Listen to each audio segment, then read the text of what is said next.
तो मौलाना मैं खुलकर ये कहता हूं कि नबी ने जब ये कहा है तो मेरा मानना है कि विधानसभा में बैठने वाले, पार्लियामेंट में बैठने वाले, या किसी स्टेट का सीएम या किसी मुल्क का पीएम हमारे मदरसे के 10 साल के हाफिज कुरान की जूतियों की धूल का मुकाबला नहीं कर सकता। अल्हम्दुलिल्लाह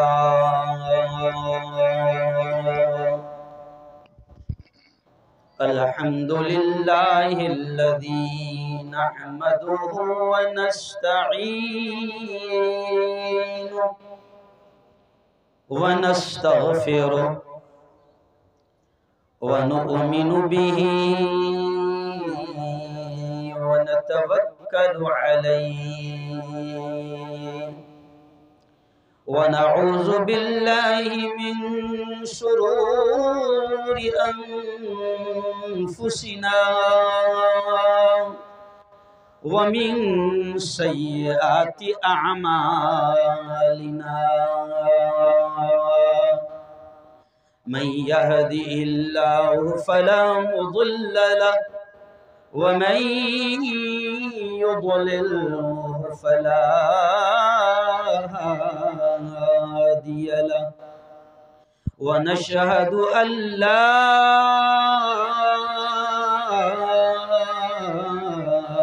इलाहा इल्लल्लाह वहदहु ला शरीक लहु व नशहदु अन्न सय्यदना व सनदना व हबीबना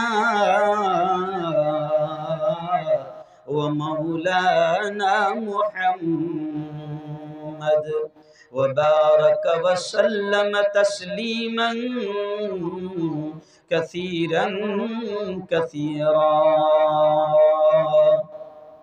फ़क़द क़ाल अल्लाह अऊज़ु बिल्लाहि मिनश शैतानिर रजीम बिस्मिल्लाहिर रहमानिर रहीम इक़रा बिस्मि रब्बिकल्लज़ी खलक़ खलक़ल इंसान मिन अलक़ इक़रा व रब्बुकल अकरम अल्लज़ी अल्लम बिल क़लम अल्लमल इंसान मा लम यअलम व क़ाल तआला या अय्युहल्लज़ीना आमनू क़ू अनफुसकुम व अहलीकुम नारा व क़ाल तआला फमन यअमल मिस्क़ाल ज़र्रतिन खैरन यरा व मन यअमल मिस्क़ाल ज़र्रतिन शर्रन यरा व क़ाल रसूलुल्लाहि सल्लल्लाहु अलैहि वसल्लम कुल्लुकुम राइन व कुल्लुकुम मस्ऊलुन अन रईयतिहि व क़ाल सल्लल्लाहु अलैहि वसल्लम खैरुकुम मन तअल्लमल क़ुरआन व अल्लमह औ कमा क़ाल अलैहि सलातु व तस्लीम।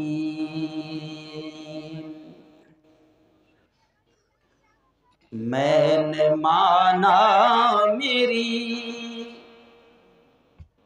आवाज नहीं जाएगी,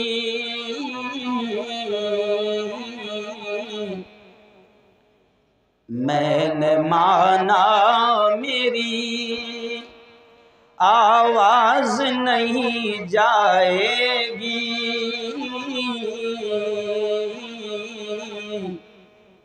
दरो दीवार से टकरा के पलट आएगी। अभी मौका है, करो इन अंधेरों का इलाज। अभी मौका है, करो इन अंधेरों का इलाज, वरना ये नस्ल उजालों को तरस जाएगी, वरना ये नस्ल उजालों को तरस जाएगी। जिंदगी मांगो किसी से, न मुहब्बत मांगो, तख्त मांगो न कोई ताजो हुकूमत मांगो। झूठी दुनिया है ये, दुनिया की ना शोहरत मांगो, सिर्फ अल्लाह से तुम इल्म की दौलत मांगो। इल्म इंसान की औकात बढ़ा देता है, इल्म सोई हुई तकदीर जगा देता है। इल्म सीखोगे तो तकदीर संवर जाएगी, जिंदगी वरना अंधेरों में गुजर जाएगी। इल्म जिसको नहीं मंजिल वो कहाँ पाता है, ठोकरी राह में खा खा के ही मर जाता है। सदक़ल्लाहुल अज़ीम व सदक़ रसूलुहुन नबियुल करीम। आज की इस बहुत ही पवित्र सभा, बड़ी मुक़द्दस, बड़ी पाकीज़ा महफिल के सदर मोहतरम जमीयत उलमा मरठवाड़ा के ज़िम्मेदार हाफिज़ ज़ाकिर सिद्दीकी साहब, हम सब के बड़े मुशफ़िक़, बड़े मुरब्बी, जिनके दुआओं का बड़ा सहारा होता है, ऐसे मुफ्ती आरिफ साहब, मौलाना शेख अहमद काशफ़ी, मौलाना इलियास साहब, इस अज़ीमुश्शान इदारा जामिया हस्सान बिन साबित रज़ियल्लाहु ताला अन्हु के नाज़िम हज़रत मौलाना मोहम्मद मोहसिन साहब, जमीयत उलमा मरठवाड़ा और महाराष्ट्र की रीढ़ की हड्डी की हैसियत रखने वाले मेरे बड़े भाई जो जालना से तशरीफ़ लाए हैं, मौलाना मोहम्मद ईसा खान साहब काशफ़ी, मुफ्ती मुहय्यद्दीन साहब काज़ी शहर, और ज़ाहिर बात है कि यहाँ पर हमारे शहर के हमारे दोस्त भी बैठे हैं, जनाब मोहतरम खुर्शीद आलम साहब, फ़ारूक पटेल साहब, मौलाना अब्दुल बाकी हुसामी साहब जो बिल्कुल यूँ समझिए कि अभी तशरीफ़ लाए हैं, मौलाना अकील साहब मदीना मस्जिद के इमाम मोहतरम, हमारे दोस्त है, बड़े भाई है, मौलाना अब्दुल्ला साहब, और भी दोस्तों बड़ी तादाद उलमाए किराम की यहाँ पर बैठी है। मैं सबके नाम तो नहीं जानता हूँ, लेकिन बात यहीं से शुरू करूँगा।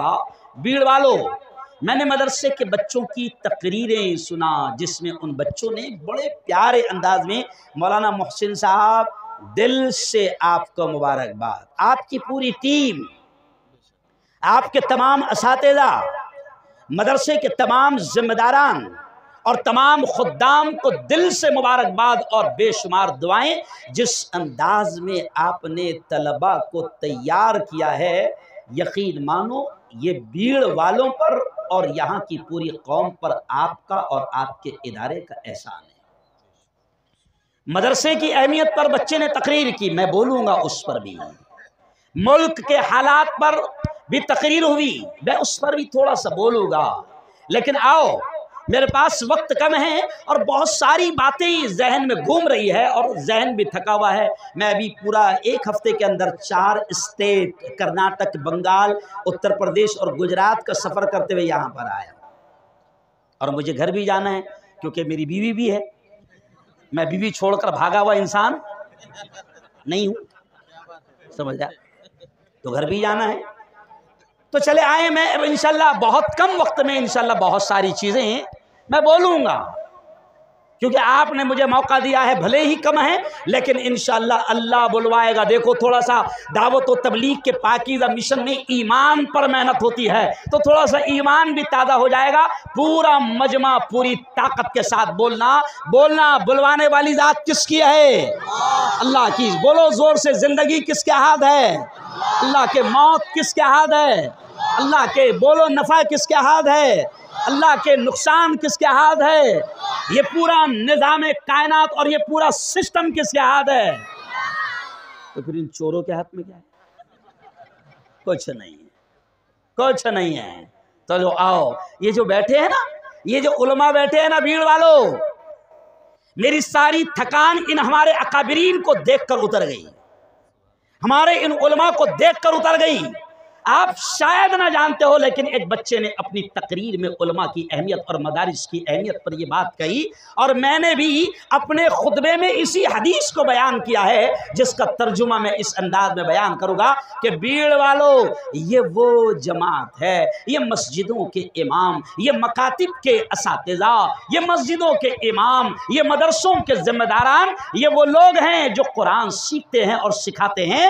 ये कौन है? मैं नहीं कह रहा हूं ये कौन है, इनके बारे में प्यारे आका ने फरमाया है और हमारा ईमान है कि पूरी दुनिया का बोला हुआ गलत हो सकता है, साइंसदानों की बातें गलत हो सकती है, चांद पर जाने वालों की बातें गलत हो सकती है, लेकिन हमारा ईमान है कि मोहम्मद अरबी सल्लल्लाहु अलैहि वसल्लम की ज़बान से निकलने वाले अल्फाज बोलो कभी गलत नहीं हो सकते। और नबी ने इनके बारे में क्या कहा, मैं यहीं से शुरू कर रहा हूँ। नबी ने कहा, खैरुकुम मन तअल्लमल कुरान। प्यारे आका ने फरमाया, प्यारे नबी ने फरमाया, क्या फरमाया? ओ भीड़ वालों, सुनो सुनो, हमारे आका ने इनके बारे में फरमाया, खैरुकुम, ऐ लोगों, धरती पर सबसे ऊंचे मकाम वाले, तुम में सबसे बेहतर, तुम में सबसे आला, तुम में सबसे अफजल, तुम में सबसे ऊंची कुर्सी वाले, ऊंची डिग्री वाले, ऊंचे ओहदे वाले कौन है? नबी ने फरमाया, मन तअल्लमल कुरान, धरती पर सबसे ऊंचे मकाम वाले वो हैं मन तअल्लमल कुरान, जो कुरान सीखते हैं, व अल्लमहु, और उसको सिखाते हैं। ये वो लोग हैं जो आज हमारी नस्लों को तैयार कर रहे हैं। ये उलमा अभी आगे क्या कर रहा है मैं बोलूंगा, लेकिन ये वो लोग हैं जो आज हमारे बच्चों के ईमान और इस्लाम की हिफाजत का सामान जामिया हसन बिन साबित या इन मकातिब और इन मदारिस के जरिए से कर रहे हैं। इसीलिए अल्लाह के नबी ने इनके बारे में फरमाया कि ज़मीन पर सबसे ऊंचा मकाम उनका है जो कुरान सीखते हैं और सिखाते हैं। ये हमारे अल्फाज नहीं है, हमारे जैसे किसी मौलाना के, नबी के अल्फाज है। और मौलाना जाकिर साहब, मौलाना अब्दुल बाकी साहब, मैं इस हदीस को सामने रखते हुए खुर्शीद भाई पूरे मुल्क में दो टोक अंदाज में ये कहता हूं कि जब मेरे नबी ने ये कहा है कि धरती पर सबसे ऊंचा मकाम उनका जो कुरान सीखते हैं और सिखाते हैं, तो मौलाना मैं खुलकर ये कहता हूं कि नबी ने जब ये कहा है तो मेरा मानना है कि विधानसभा में बैठने वाले, पार्लियामेंट में बैठने वाले, या किसी स्टेट का सीएम या किसी मुल्क का पीएम हमारे मदरसे के 10 साल के हाफिज कुरान की जूतियों की धूल का मुकाबला नहीं कर सकता। याद रखें आप, मामूली ना समझे इनके मकाम को। आज ये मदारिस क्या दे रहे हैं, अभी आपने खुद देख लिया कि ये मदारिस क्या दे रहे हैं। बात ये भी मैं कहूँगा, मदारिस की अहमियत पर बोलने से पहले मैं साफ तौर से ये कहूँगा कि कभी कभी लोगों को ऐसा लगता है कि ये मदरसे का जलसा है। मौलाना, लगता है कि ये मदरसे का जलसा है। ये मौलवी मुल्लाओं का जलसा है तो ये सिर्फ दीन की तालीम पर ही बात करेंगे, ऐसा नहीं है, ऐसा नहीं है। हम तो खुलकर आज इतने उलमा के सामने ये कह रहा हूं, मौलाना थोड़ा भी डिस्टर्ब मत करो क्योंकि मेरा जहन भटक जाता है, जरा भी डिस्टर्ब मत करो, चलने दो जो चल रहा है, खामोश रहे। तो मैं साफ तौर से ये कहता हूं कि हम उलमा, अल्लाह की कसम खाकर इन उलमा के हवाले से मैं कह रहा हूं कि एक भी आलिम आपको दुनियावी तालीम देने से आपकी औलाद को रत्ती बराबर भी मना नहीं करता है। हमारे कायद, हमारे रहबर, हमारे लीडर, हमारे नेता, हमारे आलिम दीन हजरत मौलाना अरशद बदनी ने एक पैगाम दिया, खुलकर दिल्ली में यह पैगाम दिया। उन्होंने कहा कि मुसलमानों बनाओ अपने बच्चों को बेहतरीन वकील बनाओ। आज इस कौम को अच्छे वकील की जरूरत है।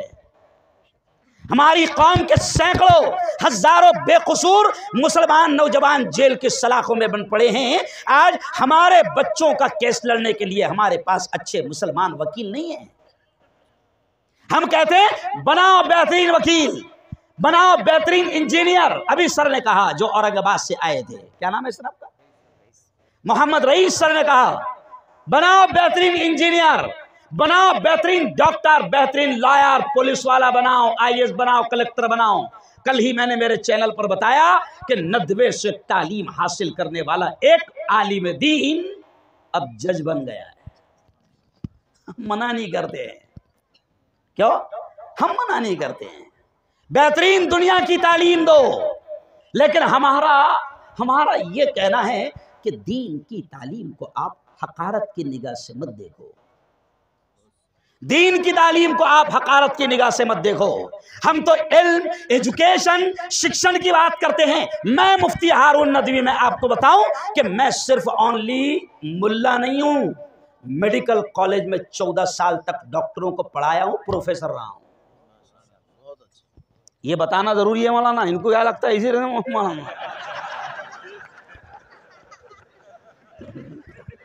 नहीं समझा।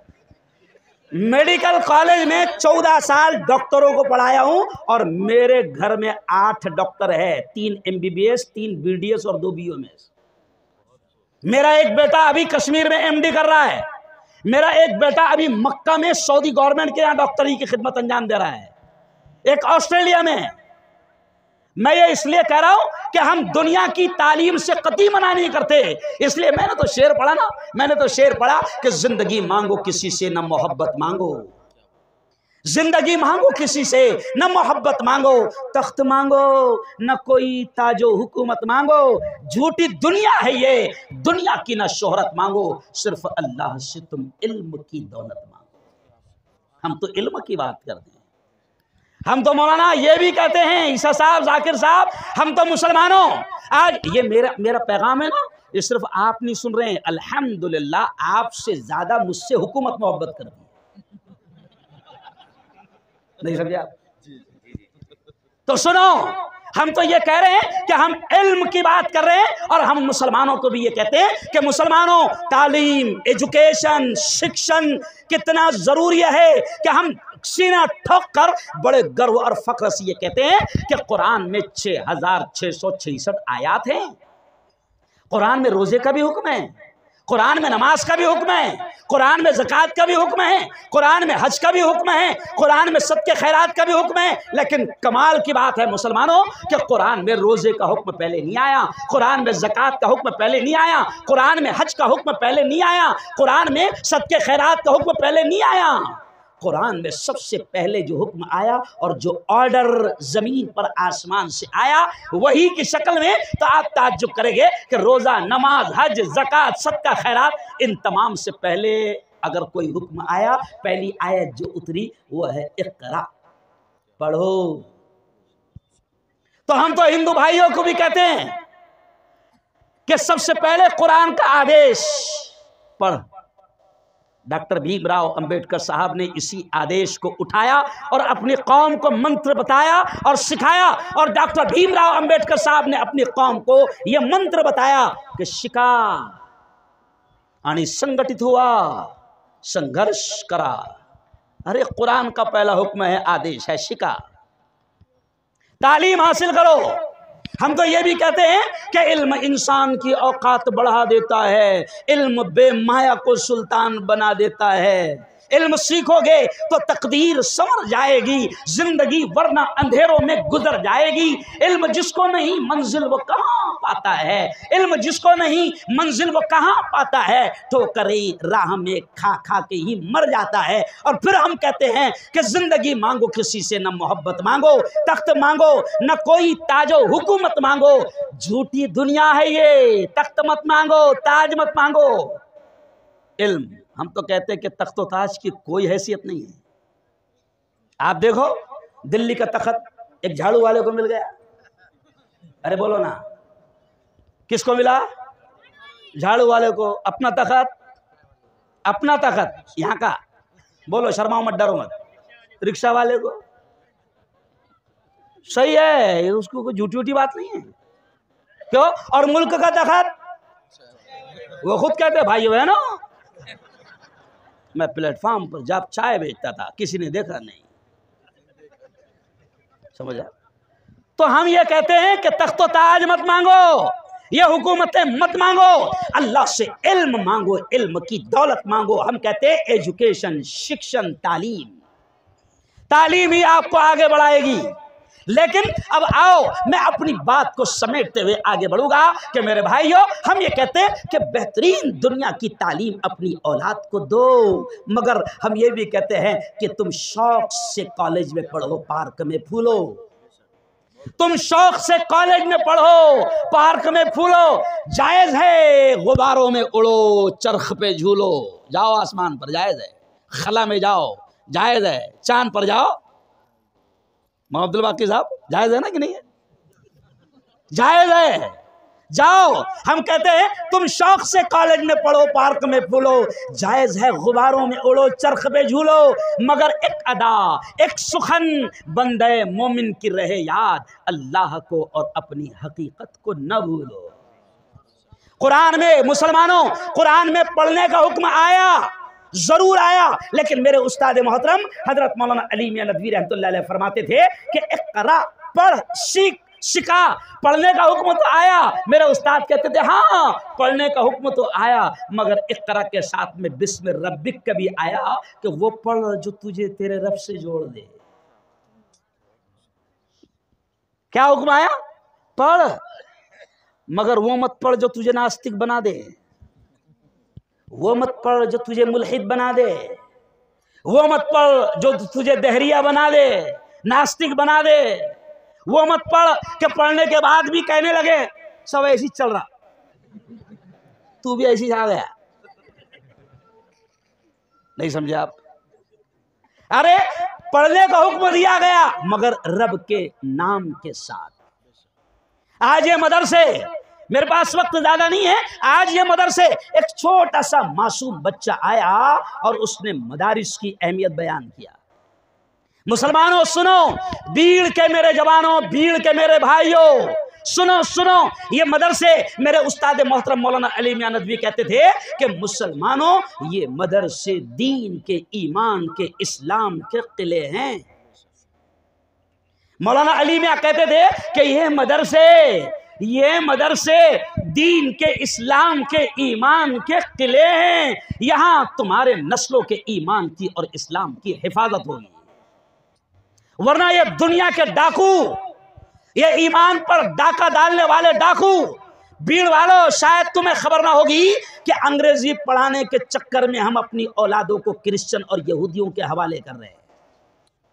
अंग्रेजी पढ़ाने से हम मना नहीं करते, हम मना नहीं करते, लेकिन अंग्रेजी का भूत तुम्हारे दिमाग में इतना न चढ़ जाए कि तुम्हें यह भी खबर ना हो कि तुम्हारी औलाद किसके हवाले जा रही है। तुम्हारी औलाद किसके हवाले जा रही है? मौलाना यूनुस साहब मरहूम अमीर जमात पूना वाले, मौलाना यूनुस साहब मरहूम अमीर जमात पूना वाले बड़े प्यारे अंदाज में कहते थे, मैं मेरे कान उस तकरीर के गवाह है जो 1999 में मैंने सुना था। मौलाना यूनुस साहब मरहूम की कोकन में मैंने तकरीर सुना था। वो कहते थे कि मुसलमानों, औलाद के ईमान और इस्लाम की हिफाजत हमारी अपनी जिम्मेदारी है, वरना कल क़यामत के दिन अल्लाह के दरबार में पकड़ होगी। तो वो कहते थे कि एक इंग्लिश स्कूल का वाकया सुनाते थे कि एक इंग्लिश स्कूल में मुसलमानों के बच्चे बैठे हैं 30-35, और वो क्रिश्चियन टीचर उनके ईमान से कैसे खेल रहा है। तो वो मिसाल देते थे, वो कहते थे कि वो टीचर, छोटे छोटे मासूम बच्चे 30-35 क्लास में बैठे हैं मुस्लिम, तो वो टीचर उनसे कहता है, प्यारे बच्चों ये क्या है? तो बच्चे कहते सर ये पेन है। तो टीचर कहता देखो ये पेन दिख रहा है? बच्चे बोलते हाँ सर दिख रहा है। तो टीचर कहता कि देखो बेटा ये पेन मौजूद है इसलिए नजर आ रहा है। फिर किताब उठाया, ये क्या है? बच्चे कहते सर बुक है। कहा कि दिख रही है? कहा कि हाँ। तो कहा कि देखो है, मौजूद तो नजर आ रही है। ऐसी वो 6-7 मिसालें देकर बच्चों के दिमाग में बैठा था कि देखो बच्चों पेन मौजूद था नजर आ गया, किताब मौजूद थी नजर आ गई, टेबल मौजूद है नजर आ गया। फिर वो धीरे से शैतान उन बच्चों के दिमाग में डालता कि प्यारे बच्चों जो चीजें मौजूद है वो नजर आती है। फिर उन बच्चों से कहता कि तुम्हें अल्लाह नजर आ रहा क्या? अब वो छोटे छोटे मासूम बच्चे क्या कहेंगे? नहीं नजर आ रहा है ना। फिर कहता है नाउजुबिल्लाह क्या अगर होता तो नजर आ जाता जैसे पेन नजर आया। अब वहीं पर उन्हीं 30-35 क्लास के बच्चों में एक बच्चा वो भी था जिसके घर में किताब की तालीम होती थी, जिसके घर में ईमान की बुनियादी बातें होती थी, और जो जामिया हसन बिन साबित जैसे मकतब और मदरसे में पढ़ा करता था। वो कहने लगा सर सर सर आपने जो बातें समझाई ना, मैं अपने अंदाज में आपकी ही बात में मेरे दोस्तों को समझा देता हूँ। तो टीचर खुश हो गया कि चलो अच्छी बात है, दोस्त समझाएंगा तो जल्दी समझ में आ जाएगी। तो टीचर वो बच्चा खड़े रहा और उसने सेम मिसालें दी, किताब पेन कलम, और फिर अपने दोस्तों से कहने लगा दोस्तों अभी अपने टीचर ने बोले ना कि जो चीज है वो नजर आती, बोले ना अभी सर ने। तो बच्चों ने बोले हाँ हाँ बोले। फिर धीरे से बोलता सर की अकल दिख रही क्या? तो बच्चों ने ऐसा देखे नहीं दिख रही, तो बोले होती तो नजर आती है नहीं इसलिए बावले बातें कर रहा है, नहीं इसलिए बावले बातें कर रहा। ये मिसाल क्यों दिया मैंने आपको? ये मिसाल इसलिए दिया भीड़ के मुसलमानों कि ये जामिया हसन बिन साबित और हमारे जितने ये इदारे हैं, जितने मदरसे हैं, इसलिए मेरे उस्ताद मौलाना अली मियां नदवी कहते थे कि ये दीन के, ईमान के, इस्लाम के किले हैं। आज डाकू बैठे हुए हैं तुम्हारी नस्लों के ईमान पर डाका डालने के लिए। ये इतनी बड़ी तादाद में नौजवान यहां पर जमा है। चलो आओ, मैं थोड़ी सी इस्लाह की बात करते हुए आगे फिर मदरसे पर आऊंगा और तालीम पर आऊंगा। ये इतने नौजवान जमा हैं, मैं जो कह रहा था ना कि डाकू आपकी नस्लों के ईमान पर डाका डाल रहे, आज आप देखो ये मेरी कौम के नौजवान हैं, बड़े कीमती जवान हैं, बड़े कीमती जवान हैं, और जवानों की बड़ी अहमियत होती है। अल्लामा इकबाल ने कहा था जवानों के बारे में कि उकाबी रूह जब बेदार होती है जवानों में, उकाबी रूह जब बेदार होती है जवानों में, नजर आती है उनको अपनी मंजिल आसमानों में। नहीं तेरा नशे मन कसरे सुल्तानी के गुम्बद पर, तू शाही है बसेरा कर पहाड़ों की चट्टानों में। जवान बड़े कीमती होते हैं, लेकिन इन शैतानों ने मेरी कौम के जवानों के ईमान, उनकी जिंदगी, उनकी जवानी पर भी डाका डाल दिया। आज ये जवान मुख्तलिफ किस्म के नशा कर रहे हैं, अलग अलग किस्म के नशा कर रहे हैं। अरे कौम के जवानों पर कौम के लीडरों को भरोसा होता है, कौम के उलमा को भरोसा होता है कि मेरी कौम का जवान मजबूत होगा तो इंशाअल्लाह कुछ कर पाएगा। लेकिन आज ये मेरी कौम के जवान मुख्तलिफ किस्म के नशा करके खोखले हो गए हैं। अच्छा ये क्या समझ रहे हैं? अभी कल शबे बारात गई ना, आपने सुना होगा कि शबे कदर हो या शबे बारात हो, मगफिरत की रातें जिनमें अल्लाह बहुत खुश होता है, लेकिन कुछ गुनाह ऐसे हैं कि अगर वो गुनाह आप करते हैं तो अल्लाह आपकी तरफ मोहब्बत की निगाह भी नहीं डालता है। जवानों सुनो, उन्हीं गुनाहों में से एक गुनाह है नशा। अच्छा नशा मौलाना क्या समझ रहे लोग? नशा इनके दिमाग में क्या है? नशा वही है जो बोतल में है। दिमाग में क्या है? नशा वही है जो बोतल में है। अच्छा बोलते भी नशा शराब में होता तो नाश्ती बोतल। खुर्शीद भाई बोलते भी है। नशा शराब में होता तो नाचती बोतल। मैं कहता बोतल नहीं नाचती, तू नाचता। और नाचते नाचते नाले के किनारे बोतल नहीं तू पड़े रहता। बोतल तो वही रहती जहां से पी गया है। क्यों?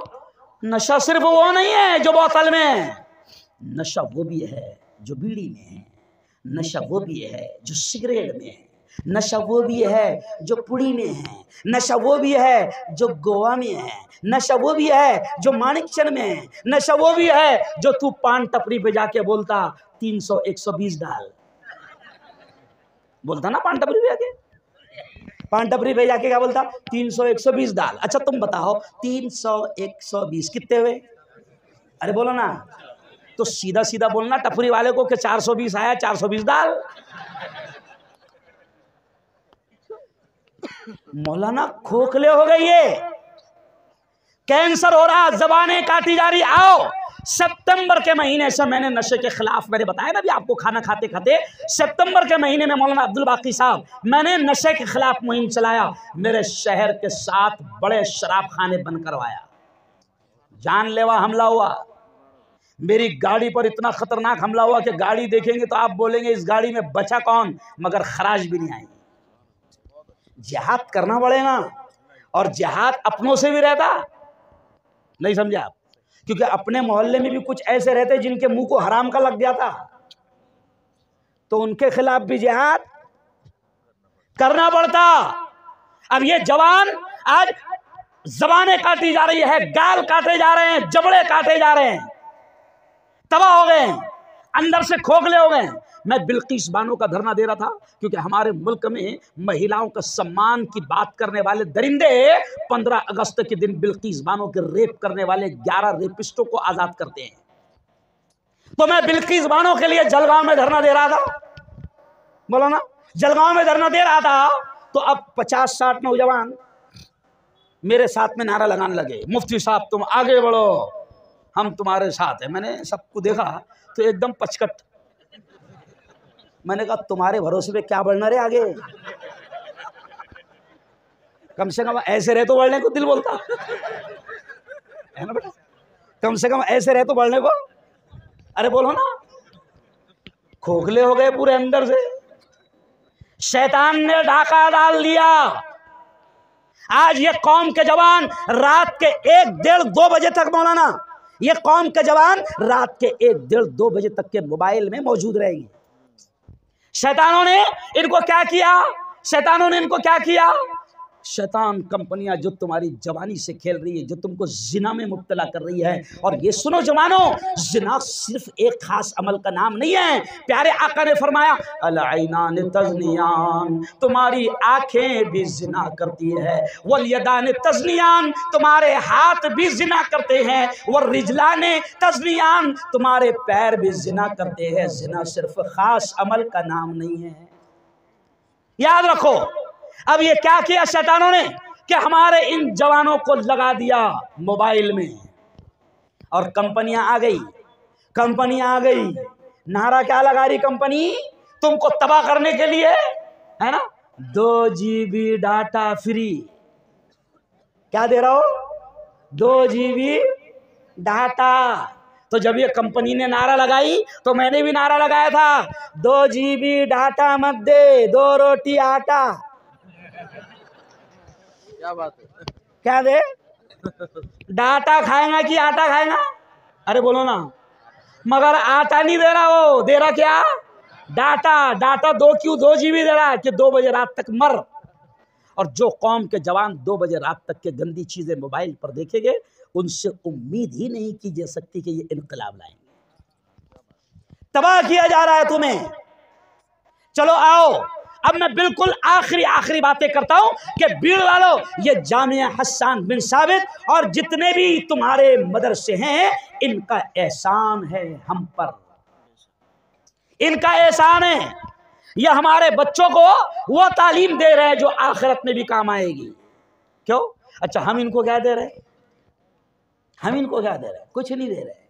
हम तो ज़कात भी देते हैं जो फर्ज है, तो हम समझते हैं कि हम एहसान कर रहे हैं। अरे इनका एहसान जो तेरी ज़कात वो लेके सही जगह लगा रहे बेटा। इनका एहसान है, तेरा एहसान नहीं है। क्यों? अच्छा, हम इनको या हमारी नस्लों की ईमान की हिफाजत कर रहे हैं, हम इनको क्या दे रहे हैं?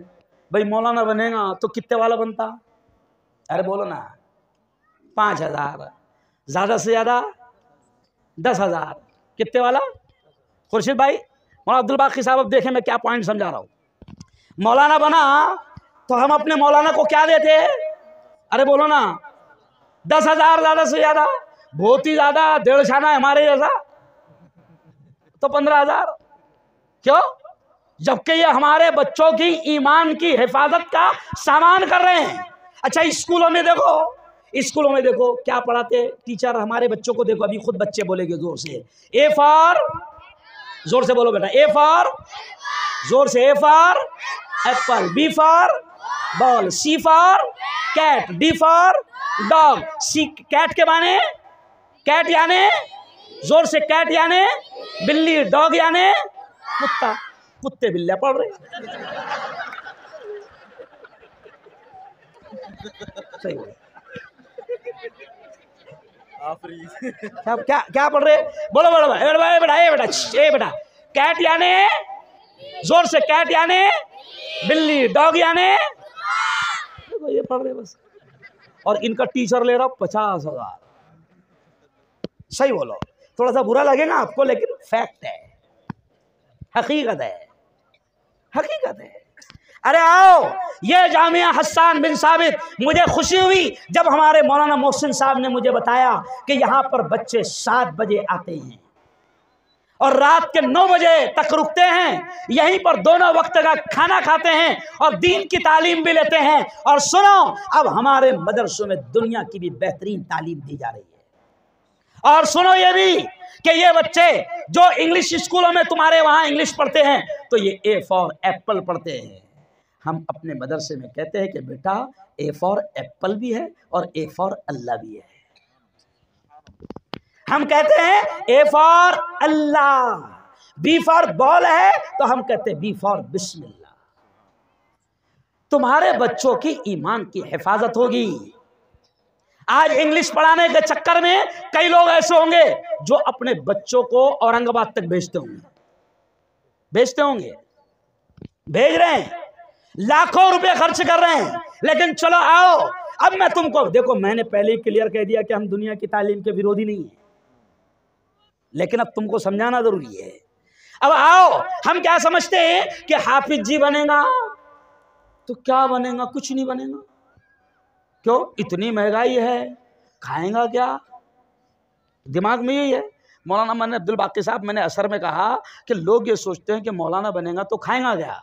अल्लाह की कसम, मौलाना को लोगों से अल्लाह इतना खिला रहा कि तुम्हारे पेट डूब रहे। सही बात है। अभी दस्तरखान किसके यहाँ था? मुजाहिद के यहाँ दस्तरखान था। इतनी चीजें रखा कि हम खा भी नहीं पाए। तो ये सोचो ही मत कि मौलाना कैसे खाएगा। अल्लाह की कसम, एक भी मौलाना भूखा मरेल नहीं है, ज्यादा खा के मरा होगा। क्यों? तो ये क्यों कह रहा हूं? सादा सादा समझा रहा कि दिमाग में से ये निकाल लो कि मौलाना बनेगा तो क्या खाएगा। क्यों? अच्छा आओ, चलो आओ, अब ये हाफिज जी, अब आइंदा साल मैंने मोहसिन साहब से पूछा कि आइंदा साल, अभी तो इनका मदरसा, मोहसिन साहब मुझे खुशी इस बात की है मौलाना कि अभी आपके मदरसे को 8 ही महीने हुए, बराबर, यानी 1 साल अभी मुकम्मल होने वाला है बराबर। तो 1 साल में इतनी बेहतरीन तरबियत। आइंदा साल मोहसिन साहब ने कहा कि 5-6 बच्चे हाफिज बन जाएंगे। कहो इंशाअल्लाह। अब आओ भीड़ वालों, मेरी बात को समेटते हुए खत्म करते हुए आपको बताऊंगा कि अभी हाफिज जी बन जाएंगे। तुम्हारी निगाह में हाफिज जी का मकाम नहीं है, लेकिन सुनो, चलो आओ, बड़ा मजा आ जाएगा। देखो आओ, हाफिज जी का क्या मकाम है मैं नहीं कह रहा हूँ, नबी ने कहा, क्या कहा कि हाफिज जी, मुफ्ती आरिफ साहब जो मुझसे पहले बोल रहे थे, तो उनकी बात मैंने सुना, यही बात वो कह रहे थे, यही बात वो कह रहे थे। सुना हाफिज जी का क्या मकाम होगा कि अल्लाह हाफिज कुरान को हश्र के मैदान में जब नफ्सा नफ्सी का आलम होगा, जब वो माँ जिसने 9 महीने पेट में रखी, वो माँ भी एक नेकी देने को तैयार ना होगी, वो माँ भी एक नेकी देने को तैयार ना होगी। तो उस वक़्त जब नफ्सा नफ्सी का आलम होगा हश्र के मैदान में, हाफिज जी से अल्लाह क्या कहेगा? सुनो सुनो, हाफिज जी से अल्लाह कहेगा, या हाफिज़ल कुरान, ओ कुरान के हाफिज जी, ओ कुरान के याद करने वाले। अल्लाह कहेगा, या हाफिज़ल कुरान, ओ हाफिज कुरान, इकरा इकरा, जो कुरान की आयतें तुझे याद है पढ़ता जा, वर्तकी वर्तकी, और जन्नत की सीढ़ियां चढ़ता जा चढ़ता जा। यह हाफिज जी का मकाम होगा। मैं हंसते हंसते कभी कहता हूँ मौलाना कि डॉक्टर साहब से नहीं कहा जाएगा, ओ डॉक्टर साहब इंजेक्शन देता जा जन्नत की सीढ़ियां चढ़ता जा। ये तो भैया हाफिज जी को मिलेगा 5000 वाले को, ये किसको मिलेगा? अरे बोलो, हाफिज जी को। कभी कभी मैं कहता हूँ कि वकील साहब से नहीं कहा जाएगा, ओ वकील साहब झूठ बोलता जा, जहन्नम के आला दर्जे चढ़ता जा। भैया ये मकाम तो हमको मिलेगा। मेरे घर में मेरे एक भाई है, खुद के सगे भाई, क्लास 1 ऑफिसर है, 4 बच्चे उनके डॉक्टर हैं। अब एक डॉक्टर को कम से कम 1 करोड़ लगता। अभी जो चल रहा डोनेशन नहीं है मौलाना, वो रिश्वत है। लेकिन क़यामत के करीब नबी ने ये भी कहा था कि नाजायज़ और हराम चीज़ों को नाम बदलकर जायज़ किया जाएगा। अब बच्चे को MBBS में एडमिशन करवाना है तो क्या बोल के देता है? 1 करोड़ वो डोनेशन यानी हदिया। तेरा बाप देना 1 करोड़ हदिया नहीं है, वो क्या है? अरे बोलो, सीधा बोलो, क्या है? रिश्वत। अब मेरे भाई के 4 बच्चे डॉक्टर हैं, तो मैं कभी कभी मेरे भाई को हंसते हंसते कहता, भैया हाफिज जी के बारे में अल्लाह कहता है कि एक हाफिज खानदान के 10 लोगों को जन्नत में ले जाएगा। और हाफिज कुरान की माँ, आओ बड़ी प्यारी बात याद आ गई। हाफिज कुरान की माँ और हाफिज कुरान के बाप का क्या मकाम होगा, सुन लो। हाफिज कुरान की माँ और हाफिज कुरान के बाप के बारे में हजरत शेख ने फ़ज़ाइल कुरान में वो हदीस नकल किया है। लिखा है कि हाफिज जी की माँ को और हाफिज जी के बाप को अल्लाह नूर के मिंबरों पर बिठाएगा। हदीस के अल्फाज है। और यही नहीं बल्कि ये भी कहा अब नबी ने कि अल्लाह हाफिज जी की माँ के और हाफिज जी के बाप के सर के ऊपर ताज रखेगा, और उस ताज की रोशनी चांद, आफताब और महताब, सूरज और चांद से ज्यादा रोशन होगी। तो लोग ताज्जुब करेंगे, पूरा भीड़ देखेगा, पूरा मरतवाड़ा देखेगा, पूरा हिंदुस्तान देखेगा कि ये कौन लोग हैं जिनको इतना ऊंचा मकाम अल्लाह दे रहा है। तो क्या होगा? सुनो, अल्लाह की जानिब से ऐलान होगा कि ये तो भीड़ का किसान है जिसका बेटा हाफिज कुरान है। ये तो मरठवाड़ा का शेतकरी है जिसका बेटा हाफिज है। तो मामूली चीज नहीं है। तो मैं कभी कभी मेरे भाई को हंसते हंसते बोलता, 4 को डॉक्टर बनाया, तो मैं मेरे भाई को बोलता, भैया हश्र के मैदान में तू ढूंढेगा कहाँ है मेरा डॉक्टर दिखने वाला। नहीं समझा? ओ यारो, बनाओ डॉक्टर बनाओ, दो मना। बल्कि मैं तो कहता हूँ मौलाना सच्ची बताओ, मुसलमानों के पास में औलाद की कमी है क्या?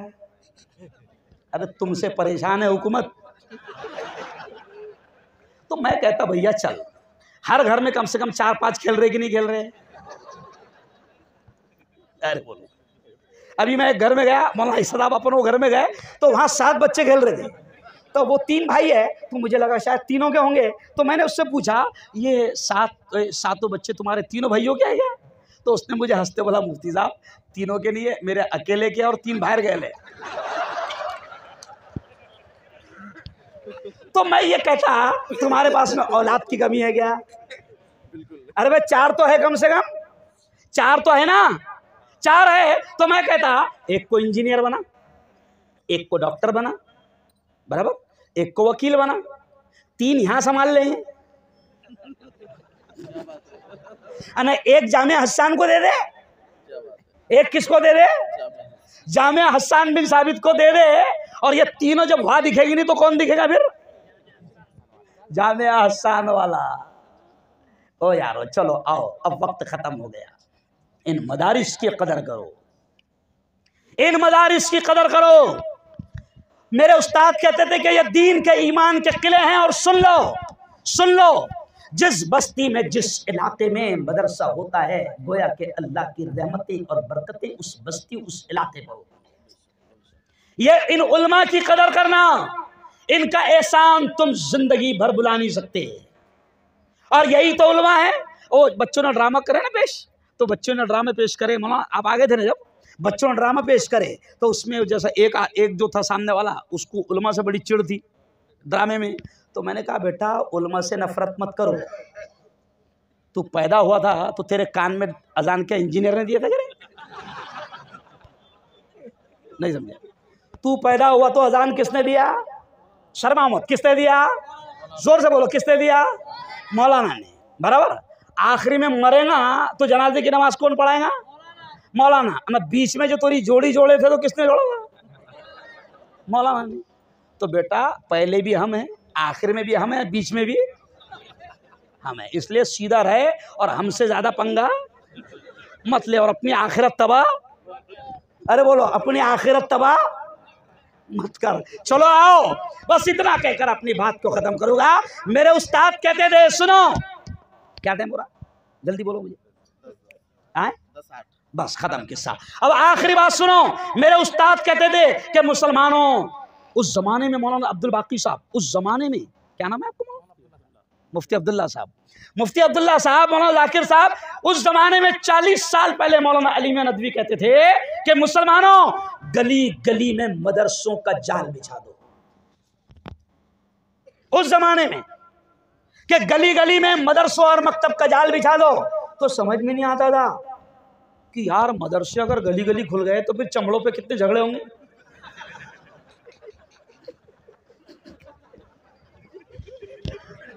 समझ रहे आप? तो समझ में नहीं आता था। मौलाना अली मियां नदवी कहते थे कि गली गली मदरसों का जाल बिछा दो। आज मुसलमानों, खुदा की कसम खाकर कह रहा हूं, आज वो बात समझ में आ गई कि सुनो, तुमने तो गली गली में मदरसे नहीं खोल पाए, मगर शैतानों ने तुम्हारे हर घर में अपना मदरसा खोल दिया। शैतानों ने अपना मदरसा खोल दिया। और शैतानों के मदरसा खोलने को कोई 10-12 रूम नहीं लगते। शैतानों का मदरसा इतना सा रहता, कितना सा रहता, इतना सा रहता, और कहीं भी चिपक जाता। बोलो क्या है वो? बीवी? अबे टीवी, बीवी मत बोल बाबा। क्या है? शैतानों का मदरसा शुरू है। चला रहे हैं अपना मदरसा, हो तुम्हारी नस्लों को तबाह कर रहे हैं। और अब आगे बढ़ गया, अब हर हथेली में मोबाइल आ गया, 2x2 इंच स्क्रीन का मोबाइल आ गया। ये बुजुर्ग हमारे बाप की उम्र के लोग बैठे, इनसे पूछ लो कि पहले जमाने में गुनाहों का काम देखने और गुनाहों का खेल देखने के लिए बस्तियां और गांव छोड़कर जाना पड़ता था। आज हर हथेली में हर किस्म का गुनाह मौजूद है। तो शैतानों ने उनका मदरसा हर घर में खोल दिया, शैतानों ने उनका मदरसा हर हथेली में खोल दिया, लेकिन मुसलमान अपने मदरसे खोल नहीं पाए। इसलिए आखिरी बात कह रहा हूं कि सुनो, मेरे उस्ताद कहते थे कि मुसलमानों, मदरसों का हर तरह से ताउन करना, मदरसों की, मौलाना मोहसिन साहब, मदरसों का हर तरह से ताउन करना, मुसलमानों मदरसे की हर तरह से मदद करना। क्यों? मेरे उस्ताद कहते थे कि ये मदरसे गवर्नमेंट की भीख और खैरात पर नहीं चलते। ये मदरसे गवर्नमेंट की भीख और खैरात पर नहीं चलते। और मेरे उस्ताद के जमाने में, इंदिरा गांधी के जमाने में कहा गया था उलमा को कि हम, हुकूमत ने कहा था कि हम मदरसों को पैसा देना चाहते हैं जैसे स्कूल और कॉलेज को देते हैं। लेकिन सुनो मुसलमानों, हमारे बुजुर्गों ने पैसा लेने से हुकूमत का इनकार कर दिया। हमारे बुजुर्गों ने कहा था कि हमें इन्हीं टूटी हुई चटाइयों पर रहने दो, हमें इसी दाल रोटी में मस्त रहने दो। क्यों? इसलिए कि हमारे बुजुर्ग जानते थे अल्लाह ने उनको दूर अंदेश बनाया था, अल्लाह ने उनको दूर का इल्म दिया था। हमारे बुजुर्ग जानते थे कि अगर गवर्नमेंट से पैसा ले लिया तो फिर मदरसे भी हमारे हाथ में नहीं रहेंगे, फिर मदरसों में भी आदेश आएगा कि वो 1.5 आंख वाले बाबा ऐसा ऐसा करो। नहीं समझे? अरे समझे क्या? मेरे उस्ताद ने उस वक्त भी कहा था, उस वक्त भी शरारत हो रही थी कि स्कूलों में सूर्य नमस्कार किया जाएगा, सूरज की पूजा की जाएगी। उस वक्त सुनो मुसलमानों, मेरे उस्ताद ने कहा था कि मुसलमान का बच्चा मजदूर बनेगा, मुसलमान का बच्चा सब्जियां बेचेगा, मुसलमान का बच्चा मिस्त्री बनेगा, लेकिन अगर स्कूल में उसके ईमान का सौदा किया जा रहा है तो मुसलमान का बच्चा वहां नहीं जाएगा। कर्नाटक में नीच नाटक हुआ, तुम्हारी बेटियों का हिजाब उतारा गया, हजारों बेटियां स्कूल और कॉलेज छोड़ दी, जिनमें गैरत थी उन्होंने हिजाब नहीं छोड़ा, कॉलेज छोड़ दिया। तो हम तो ये कह रहे हैं वक्त खत्म होगा मौलाना, लेकिन इस पे बोलता था कि कॉलेज कितना जरूरी है मुसलमानों का, इस पर बोलता था मैं तो ये कह रहा हूं कि मुसलमानों खुद के स्कूल, खुद के कॉलेज भी खोलो, ताकि तुम्हारी बच्चियां अपने हिजाब और नकाब और अपनी इज्जत की सलामती के साथ अपने स्कूलों में पढ़ सके। चलो आओ, अब गवर्नमेंट की भीख और खैरात पर मदरसे नहीं चलते, इसलिए मैं आपसे कह रहा हूं, मैं बहुत जल्द भीड़ में आऊंगा। बोलो बुलाना चाहते हो कि नहीं? बहुत जल्द आऊंगा। मैं आपसे कहता हूं कि रमजान आएगा, जितने मदरसे वालों की मदद करते हो खूब मदद करना, 1000 देते होंगे 2000 देना, 5000 देना, और ये तय कर लो कि हम अपने मदरसों को मजबूर मोहताज होने नहीं देंगे और अपने ईमान के इन किलों को बंद होने नहीं देंगे। कहो इंशाअल्लाह। जामिया हसन बिन साबित के लिए मैं एक ऐलान करके जा रहा हूं, अभी भीख नहीं मांग रहा हूं तुमसे, लेकिन तुमको झिझोड़ कर जा रहा हूं कि मुझे पता चला कि अभी जामिया हसन के इन खूबसूरत बच्चों के पास बिल्डिंग नहीं है, बिल्डिंग नहीं है, किराए के मकान में है ये लोग। मैं आपसे कह के जा रहा हूं भीड़ वालों कि जितनी जल्दी हो सकता है, मोहसिन साहब जितनी जल्दी हो सकता है बेहतरीन जमीन खरीदो। कहो इंशाअल्लाह, बेहतरीन जमीन खरीदो, जल्द से जल्द इमारत कायम करो। हम मुसलमान मिलकर अपने इन मदरसे, अपने इन ईमान के किलों को चलाएंगे, हिफाजत करेंगे। कहो इंशाअल्लाह, है ना? तो मदरसे दीन के ईमान के किले हैं, मदरसों की हिफाजत करेंगे। कहो इंशाअल्लाह। दोनों हाथ उठाकर बताओ, मदरसे की मदद करेंगे। कहो इंशाअल्लाह, जोर से कहो, दोनों हाथ उठाकर कहो इंशाअल्लाह। तो जब भी मदरसे वाले आएंगे वो आपसे कहेंगे कि हम जगह खरीद रहे हैं, मदद करना। वो आपसे कहेंगे अब जगह हो गई, बिल्डिंग बना रहे हैं, मदद करना, हर तरह से मदद करना। और आखिरी बात ये कहूँगा कि इन उलमा से कभी दुश्मनी और नफरत मत करना। मेरे बाप जाहिल थे, मेरे बाप की मैं बात आपको सुना कर जा रहा हूँ, बात खत्म कर दूंगा। मेरे अब्बा जाहिल थे, लेकिन दावत और तबलीग के पाकीज़ा मिशन से जुड़े हुए थे और उलमा की बड़ी कदर करते थे। मेरे अब्बा ने दावत और तबलीग के पाकीज़ा मिशन से जुड़कर उलमा की कदर सीखा। तो मेरे अब्बा एक जुमला कहते थे, खुर्शीद भाई, कि जिसने, अब बहुत सख्त जुमला कह रहा हूं और तजुर्बा कर लेना, मगर खुद पे मत करना, खुद पर बावले चाले मत करना। तो मेरे अब्बा कहते थे कि जिसने आलिम हाफिज की कदर करी, अल्लाह उसकी नस्लों में आलिम हाफिज पैदा करेगा। आज मेरे बाप की नस्ल में बड़े बड़े दुनिया की डिग्री वाले भी है और दीन की डिग्री वाले भी। और मेरे अब्बा कहते थे कि बेटा हारून, हमारे यहाँ एक थे जिम्मेदार, एक्चुअल में जिम्मेदार बन गए तो उसके दिमाग में भूत बन जाता, तो वो इमामों की बड़ी नाकदरी करते थे। तो मेरे अब्बा कहते थे कि बेटा देख हारून, इसकी नस्ल में एक भी हाफिज पैदा नहीं होगा। तो मौलाना, मेरे गांव में वो शख्स मौजूद है, उसने अपने बच्चों को मदरसे में डाला, कोई भी पढ़ नहीं पाया, पोतों को डाला, कोई भी नहीं पढ़ पाया, नवासों को डाला, कोई भी नहीं पढ़ पाया।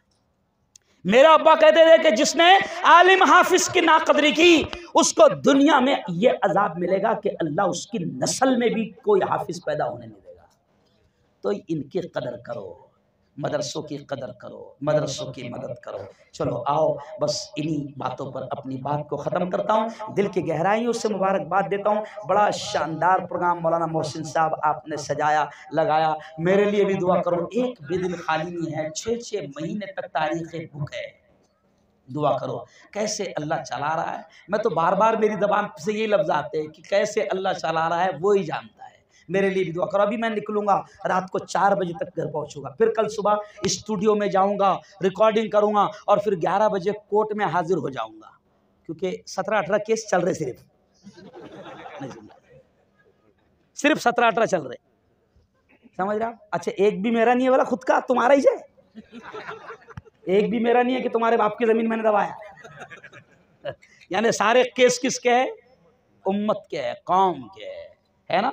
मैं उलमा से भी कहूँगा कि अब अपने हुजरों से निकलो और थोड़ा मैदान में आकर डेयरिंग से, अरे बोलो, डेयरिंग से काम करो, करेंगे इंशाअल्लाह। अल्लाह ताला आपको, आपके पूरे गांव को अल्लाह ताला खूब, आपके इस पूरे इलाके पर अल्लाह अपने रहमती, अपनी बरकत नाज़िल फरमाए। अब आखिरी ऐलान सुन लो, दुआ नहीं छोड़ना। देखो, दुआ नहीं छोड़ना, सुनो सुनो, दुआ नहीं छोड़ना, क्योंकि अल्लाह का मामला ये है, उससे नहीं मांगो तो गुस्सा होता है। बंदे का मामला क्या है? अब बंदे से मांगो तो गुस्सा होता है। अभी मैं अगर आपको कहूँ कि कम से कम 500 तो देके जाओ, तो गुस्सा आएगा, अरे संडे को आए थे। बंदे का मामला ये है कि बंदे से मांगो तो गुस्सा होता, और अल्लाह का मामला क्या है? अरे बोलो, उससे नहीं मांगो तो गुस्सा होता। तो 5 मिनट में दुआ हो जाएगी। दुआ, अल्लाहुम्मा अंतस्सलाम व मिनकस्सलाम तबारक रब्बना व तआलैत या ज़ल जलाली वल इकराम। अल्लाहुम्मा सल्लि अला सय्यिदिना व शफीइना व हबीबिना व मौलाना मुहम्मद व अला आलि सय्यिदिना व मौलाना मुहम्मदिन व बारिक व सल्लिम। रब्बना आतिना फिद दुनिया हसना व फिल आखिरति हसनतन व क़िना अज़ाबन नार व क़िना अज़ाबल क़ब्र व क़िना अज़ाबल हश्र व क़िना अज़ाबद दीन। अल्लाहुम्मा हफ़िज़ना मिन कुल्लि बलाइद दुनिया व अज़ाबिल क़ब्र व अज़ाबिल आखिरा। मौला, हम सब के तमाम गुनाहों को माफ़ फरमा। मेरे मौला, हम सब की तमाम ख़ताओं को, तमाम लग़ज़िशों को माफ़ फरमा। रब्बे दो जहाँ, रात के अंधेरे में, दिन के उजाले में, मेरे मौला, जाने में अनजाने में जो कुछ भी छोटे बड़े गुनाह हुए हैं, महज अपने फजल से, अपने करम से माफ़ फरमा। मेरे मौला, तेरी मोहब्बत, तेरा प्यार, तेरा इश्क, तेरी दोस्ती हम सबको नसीब फरमा। तेरे नबी का सच्चा इश्क, तेरे नबी की सच्ची मोहब्बत हम सबको नसीब फरमा। मेरे मौला, ये इतना बड़ा मजमा 2-3 घंटे से यहाँ पर बैठा है, तेरी और तेरे नबी की बातों को सुन रहा था। मेरे मौला, ये जितने आए हैं, सबके आने को, सबकी हाज़िरी को कबूल फरमा। मेरे मौला, सबकी हाज़िरी को बे इंतहा कबूल फरमा, और इस इलाके में, इस गांव में अपनी खुसूसी रहमतें, बरकतें नाजिल फरमा। मेरे मौला, ये जामिया हसन बिन साबित, ये बड़ा प्यारा इदारा है। मेरे मौला, जो उलमा, जो लोग भी इस इदारे पर मेहनत कर रहे हैं, उनको दुनिया आखिरत दोनों जहां में इसका बेहतर सिला, बेहतर बदला नसीब फरमा, और लोगों को, गांव वालों को, इलाके वालों को मदरसों की कदर नसीब फरमा, और हर तरह से मदरसों का ताउन और मदरसों की मदद की तौफीक नसीब फरमा। मेरे मौला, जामिया हसन बिन साबित को दीन दुगनी रात चौगनी तरक्कियात नसीब फरमा। ये जो बच्चे पढ़ रहे हैं, मेरे मौला, इनको बेहतरीन हाफिज़ कुरान बना, इनको दीन का, इस्लाम का, हदीस का, कुरान का बेहतरीन इल्म नसीब फरमा। मेरे मौला, मेरे मौला, हम सबको जब तक ज़िंदा रख, इस्लाम पर ज़िंदा रख, मौत दे मेरे मौला तो हम सबको ईमान वाली, कलमे वाली मौत नसीब फरमा। मेरे मौला, हर किस्म की बीमारी और हर किस्म के वायरस से हमारी हिफाजत फरमा। मेरे मौला, हर किस्म की बीमारी, हर किस्म के वायरस से हमारी हिफाजत फरमा। मेरे मौला, ये हमारा बहुत प्यारा मुल्क है, ये हमारा बहुत प्यारा मुल्क है। सैकड़ों सालों से हिंदू मुस्लिम सब यहाँ पर बड़ी एकता, बड़ी मोहब्बत के साथ रहते चले आ रहे हैं, लेकिन मेरे मौला, ऐसा लगता है कि इन 7-8 सालों में किसी बड़े शैतान की नज़र इसको लग गई। मुल्क में नफरतें फैल गई, मुल्क में दुश्मनियाँ फैल गई, मुल्क में नफरतों का बीज बोया जा रहा है। मेरे मौला, जैसे तूने कोरोना वायरस को इस मुल्क से ख़त्म कर दिया, ऐसे ही नफरतों के वायरस को भी इस मुल्क से ख़त्म फरमा, और नफरतें फैलाने वाले शैतानों को भी इस मुल्क से ख़त्म फरमा, और इस मुल्क को दीन दुगनी रात चौगनी तरक्की नसीब फरमा। इस मुल्क में एकता, अमन, शांति की हवाएं चला दे। इस मुल्क में एकता, अमन, शांति की हवाएं चला दे। मेरे मौला, हम सबको हलाल रोज़ी नसीब फरमा, हलाल रोज़ी नसीब फरमा, हम सबको हलाल रोज़ी नसीब फरमा, और हराम लुक़मों से हम सबकी और पूरी उम्मत की हिफाजत फरमा। हराम लुक़मों से हम सबकी और पूरी उम्मत की हिफाजत फरमा। मेरे मौला, जिन लोगों ने आज के इस प्रोग्राम में ताउन किया, आज के इस प्रोग्राम में मदद किया, मेरे मौला उनको भी दुनिया आखिरत दोनों जहां में इसका बेहतर बदला नसीब फरमा। मेरे मौला जामिया हस्सान बिन साबित की जगह का मसला है, ये परेशान हैं मेरे मौला, इनके लिए बेहतरीन इस जामिया जो हस्सान बिन साबित एक महबूब साहबी रसूल के नाम पर है, मेरे मौला इस जामिया के लिए जल्द से जल्द बेहतरीन जगह का इंतज़ाम फरमा, और जगह मिल जाए उसके बाद बेहतरीन इमारत का इंतज़ाम फरमा। करने वाली ज़ात तेरी है, कराने वाली ज़ात तेरी है, मदरसे के सारे मसाइल को आसान फरमा, हल फरमा। मेरे मौला हमें मांगना नहीं आता, हमें मांगने का ढंग और तरीक़ा भी नहीं आता, क्या मांगना मेरे मौला हमको ये भी नहीं मालूम, बस जो याद आ गया वो मांग लिया, जो याद आ गया वो मांग लिया, जो मांग लिया वो भी नसीब फरमा, जो मांगने से रह गए अपने हबीब के सदक़े वो भी हमें नसीब फरमा। हमारी तमाम दुआओं को अपने फ़ज़ल से, अपने करम से प्यारे आका मोहम्मद मुस्तफ़ा सल्लल्लाहु अलैहि वसल्लम के सदक़े तुफ़ैल कबूल फरमा। सल्लल्लाहु ताला अला खैर खल्क़िही मुहम्मद व आलिही व सहबिही अजमईन बिरहमतिका या अरहमर राहिमीन।